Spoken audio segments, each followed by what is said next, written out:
प्रत्येकाला वाटतं की मी जो काय बिझनेस करतोय हा 1 लाख आहे तो 2 लाख 3 लाख कसा होईल. हो, होणार, 100% होणार. त्यासाठी आपल्याला एक जो व्यापारी जो दुकानदार एक अभ्यास पाहिजे की मी ज्या मार्केटमध्ये बिझनेस करतोय, हो ज्या मार्केटमध्ये बिझनेस करतोय तर मी त्या सेम मार्केटमध्ये फाईट नाही केली पाहिजे.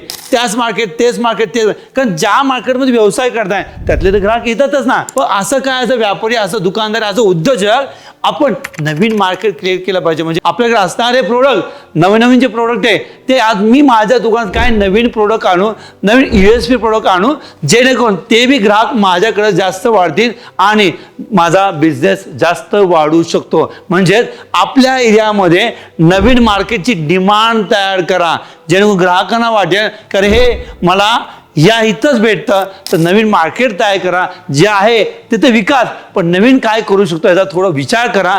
नवीन आयडिया, नवीन इनोव्हेटिव्ह प्रोडक्ट आणि नवीन काय केलं तर नवीन 100% व्यवसाय नक्कीच होणार. थोडा विचार करा, सेम मार्केटला बिझनेस करायचा आहे का नवीन मार्केट तयार करायचं आहे, थोडं थिंक करा. थँक्यू.